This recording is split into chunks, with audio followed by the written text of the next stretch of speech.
So Nigeria's Naira-for-Crude arrangements with local refiners, including Dangote Refinery, has stalled as the Nigerian National Petroleum Company Limited prioritizes oil-backed loan repayments. However, NNPC has clarified that the deal was a 6-month agreement expiring in March 2025 with ongoing talks for renewal.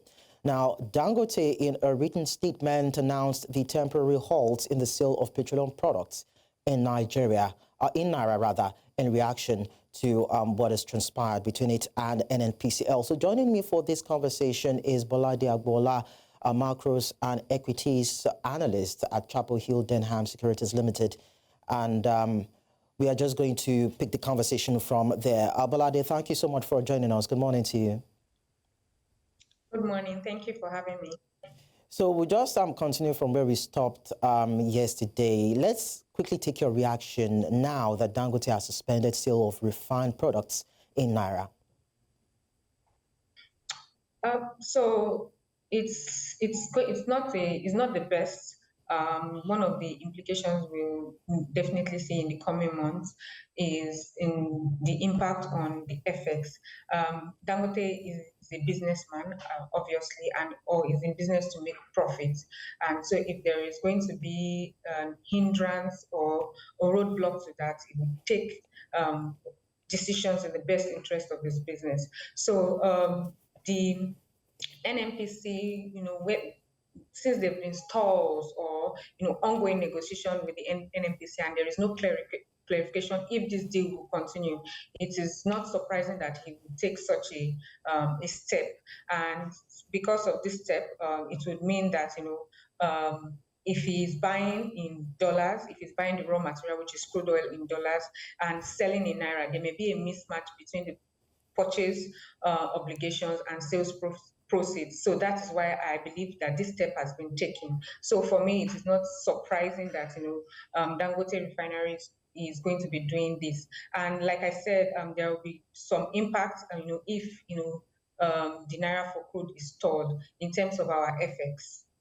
Well, we are going to look at the impact in a short while, Bolade. But I'd like to find out from you, let's even look at the stall in the negotiations between NNPCL and Dangote Refinery. Does it have anything to do with the accusations around monopoly, the possibility of Dangote Refinery monopolizing the market, or maybe the fact that Dangote Refinery itself reduced the price of petrol at some point, about 3 times, I believe.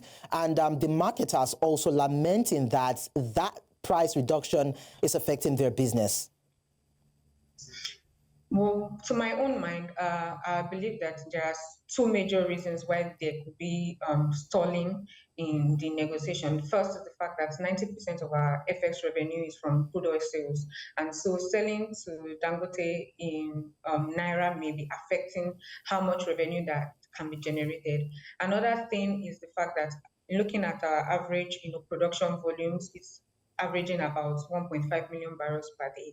And we have some obligations in terms of loan obligations that takes about 272,000 barrels per day, and that leaves us with roughly 1.2 million barrels per day, which will be shared also between local refineries and exports. So there may be some confusion and imbalance in that aspect, which would are considerations that the NNPCL are having in order to create new terms, for the Naira-for-Crude, deal. So I think, to my mind, that these 2 issues might be one of the challenges they are facing, and to improve this, to remove these challenges, it would be to just upscale oil production in the country. How well do you think that can happen? I mean, I know we're also going to talk about the issue around pipeline vandalism, but then we've seen the oil or crude production dwindle in a couple of months now. There have been issues when it comes to producing optimally, even for exports, and of course contributing to OPEC quota. How well do you think that can be done? I think it's something that is possible because it's not as if we've not done about 2 million barrels per day in this country before.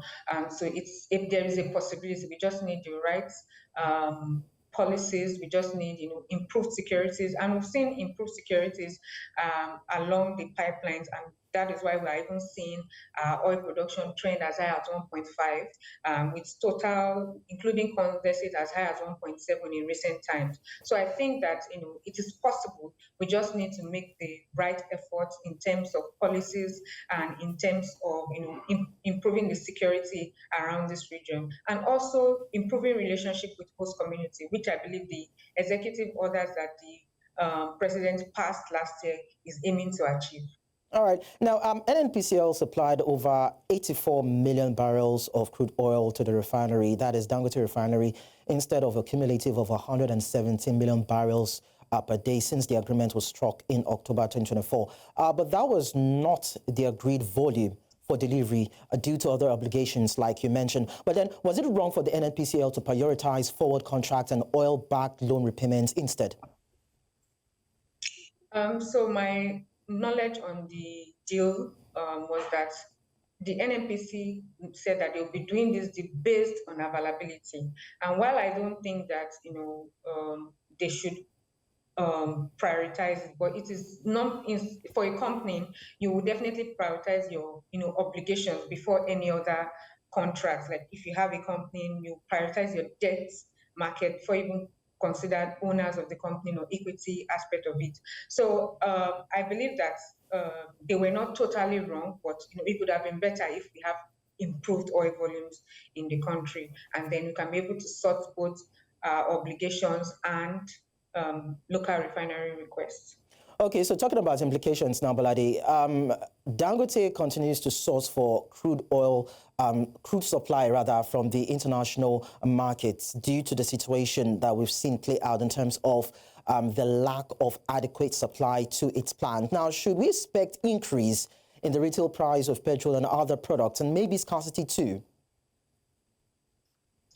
So the most likely thing, because Dangote will not be buying all of its crude in US dollars, is that oil marketers will have to source US dollars to be able to buy from Dangote, as he has already hinted that there is no sale of its petroleum products in Naira anymore. So that is likely going to be the case, and with that will put so much pressure on the Naira, and we might see volatility in the Naira as a result of this. And this will definitely impact the price of PMS going forward. So those are the two major things that I believe might happen as a result of Dangote getting all its crude from abroad. So we believe the two things: in one is impact in FX markets, that's volatility of the Naira, and secondly, upward pricing of petroleum products. All right. Now, amidst speculations of a possible scrap and what we've noticed in terms of modification of the deal, how imperative do you think this particular negotiation is when you put in context the downstream sector and Nigeria's economy? I think it's very important. Like I've already mentioned, two major aspects I think it will impact negatively. And one would need to consider that, especially the fact that we've seen relative stability in the Naira in the recent times, and we've also seen moderation in the prices of PMS in the recent times, which Nigerians are excited about. It's not this most significant depreciation, but it is better than what it was. So I think that it is imperative for the NNPC and Dangote and all other refinery stakeholders in the sector to come up with a solution that benefits both parties, including Nigerians. All right. Let's look at the other conversation, the other side of this now. We understand that Nigeria's crude oil earnings are said to be under a significant threat following a series of explosions that targeted some oil installations in Rivers State and, of course, in Bayelsa State. We're talking about one part, 450 barrels of crude oil, of course, being affected in the Trans Niger facility, and another one in Odba, Edbemandoni local government area of River State, and another one in Bayelsa. But then putting all these into considerations, and while we wait for details of what might have triggered this explosion, how do you think this will impact Nigeria's oil output? I mean, it was part of the things you mentioned a while ago.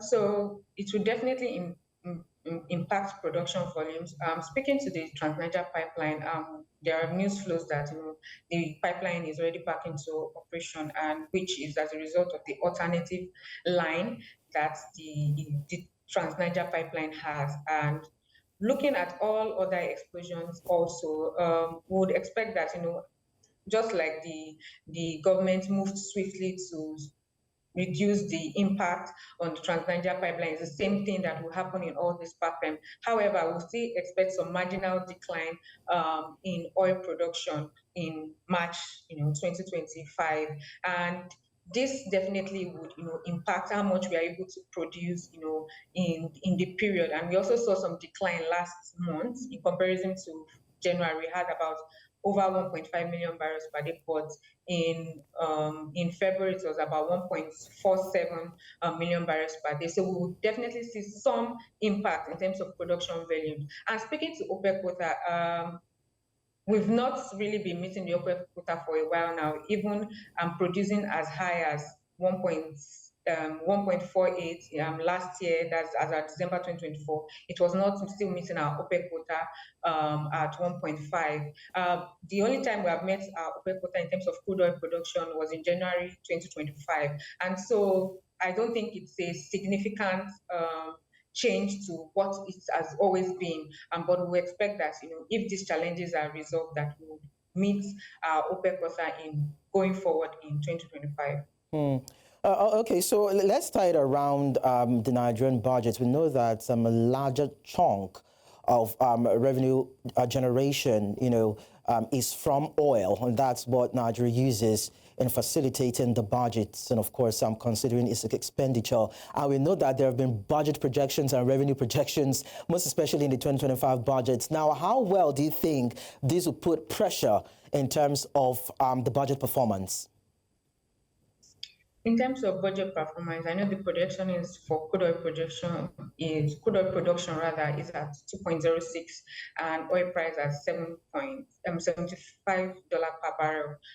Looking at these two parameters, what is currently going in terms of global oil price averaging about $70 to $71 per barrel, and our crude oil production not even close to 2 million barrels per day. It's definitely going to put significant pressure on the budget. One would expect that to, manage the shortfall, the government would do much more borrowings to be able to meet up its obligations, or reduce expenditure, so that there's no significant pressure on our deficits going forward. All right. Now, Renaissance Africa Energy Holdings is part of a consortium of indigenous players that just acquired the local assets. I'm talking about the Trans Niger oil assets. Now, when we have local players come into Nigeria's oil and gas sector, and we see these sort of attacks, wouldn't that be discouraging for them, or even for foreign investments that might be willing to take up some sort of a part of this sector? Of course, it might send a wrong signal, but we also need to know the costs of the explosions that we've seen in the recent time. So it's not, we can't conclude that there's maybe a pipeline vandalism or any situation like that currently. But I believe that local investors have, especially local players that are already playing in this sector, already have good relationship with host communities. And I believe that even when they acquire international oil companies or assets, they are going to still replicate the model that they currently have, that has enabled them, have a better relationship with host communities. So I believe that while it may send the wrong signal, we should wait and see what's the reason, what's actually happened that caused this explosion, and also rests on the mindset that these local players in Nigeria already have a good relationship with host communities, and they'll be able to use their experience and the model that they've been working with to continue to have a better relationship with host communities, which will ensure that in terms of their performance and oil production for the country at large will continue to be sustained. So, Bolade, in terms of diversification of revenue sources and looking out for alternative energy solutions for Nigeria, what are the things that you think should be put in place? What should be the focus of government in these regards to make it sustainable? I believe that for diversification of revenue, it's something that has always been in talks, even before now, before these recent happenings in the oil and gas sector. There is always been conversation about diversifying revenue because it is important to always have different sources of revenue. So what I think can be put in place for other sectors, including the oil and gas sector, is to improve investments in different sectors that we feel that are booming. The agricultural sector has seemed to be facing a lot of challenges in terms of insecurity. So we would expect that in terms of security, the government would take much more stronger stance against insecurity. Other thing is also investment in these sectors, policies that attract investors in the diverse sectors in Nigeria. So to my mind, what the things that the government should do include favorable policies, favorable business environments to ensure investments, foreign investments. And lastly, in terms of insecurity, there should be adequate security for lives, for properties, and also investments, because when people bring their money, they're also concerned about how they're going to turn over their investments. All right, thank you so much, Bolade Agboola, Macros and Equities Analyst at Chapel Hill Denham Securities Limited. It was nice talking to you. Thank you very much for having me.